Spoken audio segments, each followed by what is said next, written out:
Assalamualaikum warahmatullahi wabarakatuh. Saya Mahdia Safitri dengan NIM H1A120347 akan menjelaskan perkembangan jenis koneksi internet dari GPRS sampai 4G atau 4 generation. Yaitu yang pertama 1G atau 1 generation. Jaringan 1G pertama kali ditemukan di tahun 1980 ketika AMPS di Amerika bekerjasama dengan TACS dan NMT di Eropa, membuat terobosan di teknologi jaringan. Generasi pertama atau 1G merupakan teknologi handphone yang menggunakan sistem analog. Generasi pertama ini menggunakan teknik komunikasi yang disebut Frequency Division Multiply Access atau VDMA.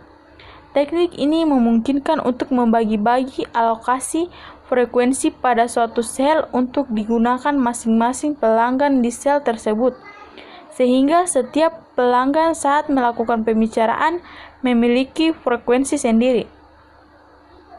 Kemampuan teknologi 1G yaitu hanya dapat bisa melayani komunikasi suara saja, tidak dapat melayani komunikasi data dalam kecepatan tinggi dan besar. Kelemahan teknologi 1G yaitu penggunaan teknologi analog pada generasi pertama menyebabkan banyak keterbatasan yang dimiliki seperti kapasitas trafik yang kecil, jumlah pelanggan yang dapat ditampung dalam satu sel sedikit, dan penggunaan spektrum frekuensi yang boros karena satu pengguna menggunakan satu buah kanal frekuensi. Draw intermodulasi atau suara tidak jernih. Yang kedua yaitu 2G atau 2 generation.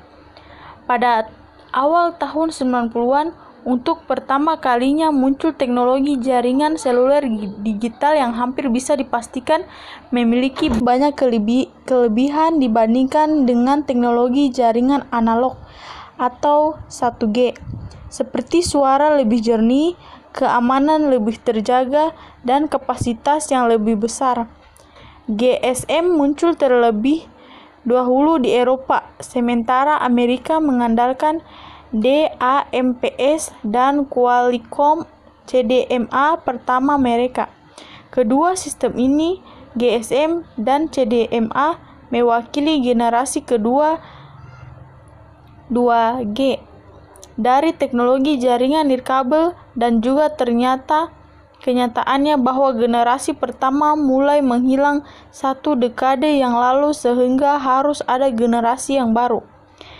Generasi kedua memiliki fitur CSD sehingga transfer data lebih cepat, sekitar 14,4 kbps. Anda juga dapat mengirimkan pesan teks akan tetapi fitur CSD ini akan menghabiskan biaya yang besar karena jika Anda ingin terhubung ke internet, Anda harus menggunakan dial-up yang dihitung per menit. Yang ketiga, 3G atau 3 generation. Antara tahun 2001 sampai 2003, FDO Rev 0 pada CDMA 2000, Anda sudah dapat merasakan kecepatan 2 kali lebih cepat daripada GPRS, akan tetapi tetap saja masih kurang cepat dari 3G.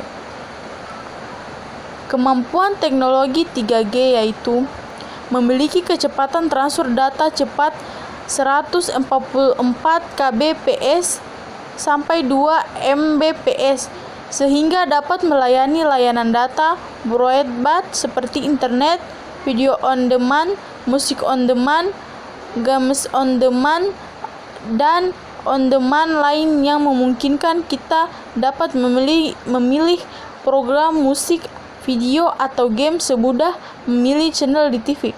Kecepatan setinggi itu juga mampu melayani video conference dan video streaming lainnya. 3,5G atau 3,5 generation. Teknologi 3,5 generation ini memungkinkan penggunaannya untuk mengunduh beragam sajian multimedia seperti streaming video, streaming musik, mobile TV, permainan daring, online game, cuplikan film, animasi, video klip, permainan, video klip olahraga, berita keuangan, memainkan kumpulan lagu secara penuh, dan unduh karaoke dengan kecepatan tinggi. Seluruhnya dapat dilakukan sambil tetap melakukan telepon video dengan tanpa mengganggu proses transfer data. Setelah beberapa tahun, CDMA 2000 mengupgrade teknologi jaringan F2 mereka menjadi F2 Rev A. Teknologi ini memiliki kecepatan 10 kali lebih cepat dari F2 Rev 10. Juga UMTS atau yang sering disebut juga 3GSM telah mengupgrade teknologi mereka ke HSDPA dan HSUPA. Inilah yang dinamakan 3,5G atau 3,5 generation, 4 generation atau 4G. 4G dikatakan memiliki kecepatan 500 lebih cepat dari CDMA 2000, dapat memberikan kecepatan hingga 1 Gbps jika Anda di rumah atau 100 Mbps ketika Anda berpergian, dan dalam waktu yang singkat. Tentu saja untuk contoh beberapa teknologi 4G adalah mendownload film kapasitas 6 GB saja hanya diperlukan waktu 6 menit.